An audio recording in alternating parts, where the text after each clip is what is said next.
I'm Evelyn, and today we're reading Frank the Fart Fairy, a fairy story that truly lets rip by Franklin P. Hartie, illustrated by Lara Ede. Let's get started. Fairies were one of the three magical creatures that never farted. Mermaids were another who never broke wind. They didn't have bottoms, so they couldn't. And Yetis were too embarrassed to bottom burp or even normal burp. Gnomes, on the other hand, couldn't stop farting and were only second on the fartometer of fartiness to one other creature. Humans, and with most things that humans lost, hid, and left behind, the fairies were on the case. Well, one fairy was. His name was Frank the Fart Fairy. Human. Farts 15 times a day. 500,000 farts a lifetime. Fart fact. The word human, which comes from an old fairy language, means stink butt. It was Frank's job to stop all the gassy bottom pops, all those silent stinkers that wafted across the room, the many bubble and squeaks that turned baths into jacuzzis.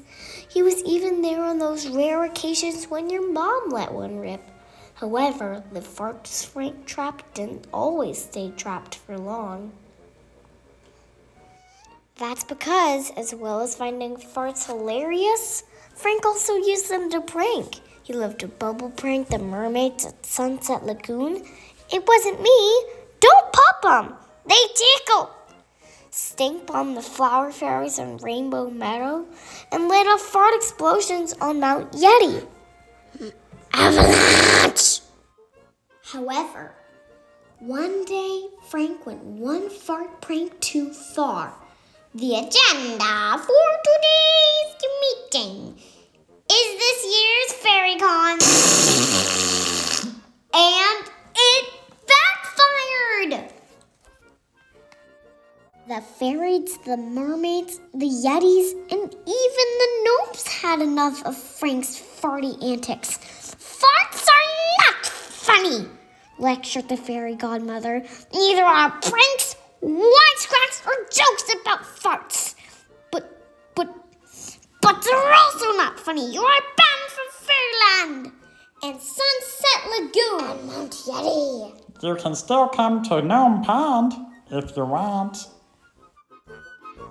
Frank couldn't believe it. He was going to miss his favorite #1 event in the fairy calendar, FairyCon, where fairies could show off their talents and maybe get an autograph or two. It's not very fair, moaned Frank.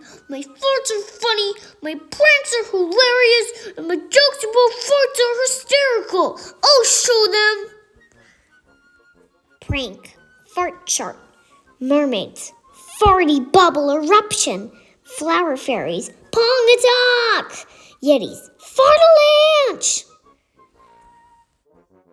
Even though Frank was in a lot of trouble, he decided the best thing to do was plan the ultimate fart prank. And where better to play that prank than at FairyCon? Frank set to work, vacuuming up the most fierce farts, the most bubbly bottom burps, and the stinkiest stink bombs. He then trapped each fart in a mini cushion. I think I will call my new invention a farty pillow. Soon the big day arrived. Frank disguised himself as a superhero fairy and crept into the bustling FairyCon. He went from chair to chair, sofa to sofa, fairy toilet to fairy toilet. Yes, there are such things, and hid hundreds of fart-filled farty pillows. What happened next became known in fairy folklore as the epic farty words display. It started with a gnome, bark, then a couple of fairies, frap, then the tooth fairy, burp. Suddenly, the whole of FairyCon was filled with the sounds and smells of hundreds of farty pills being sat on. Fart, fart, fart, fart, fart, fart, fart, fart! But that wasn't what made the fairy godmother turn purple with anger. It was what happened next. For the first time in fairy history, a fairy farted. For real! The sounds of the farty pillows had caused a gassy chain of reaction. The fairies couldn't help it. One after another, they broke wind, let rip, and squeaked one out. But unlike gross human farts, fairy farts sounded like melodic harps, smelled of real raspberries, and were made of magic. And all the magical fairy farts exploded in a cascade of glorious glitter that fell all over Frank.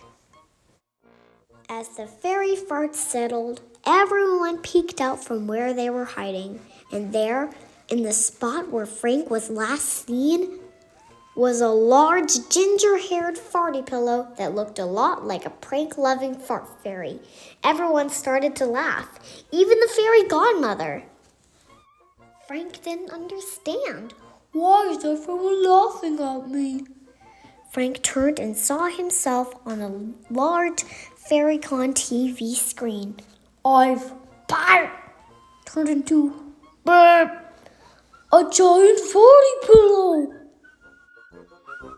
That's enough fun for one FairyCon, said the fairy godmother. And with a swish of her wand, Frank was back to normal. I'm sorry, said Frank. Frank, all farts aren't always funny, said the fairy godmother. Some jokes are sometimes funny, and a prank is only funny if it's not played on you. Frank learned a very important lesson, and from that day on, he vowed to never prank a fairy, a mermaid, or a gnome ever again. Instead, he set up his own farty pillow factory so everyone else could prank each other. Frank later changed the name to Whoopee Cushions. For some reason, the name farty pillows didn't catch on. The end. How did you like Frank the Fart Fairy? I thought that book was a real gas. Please like and subscribe. Goodbye.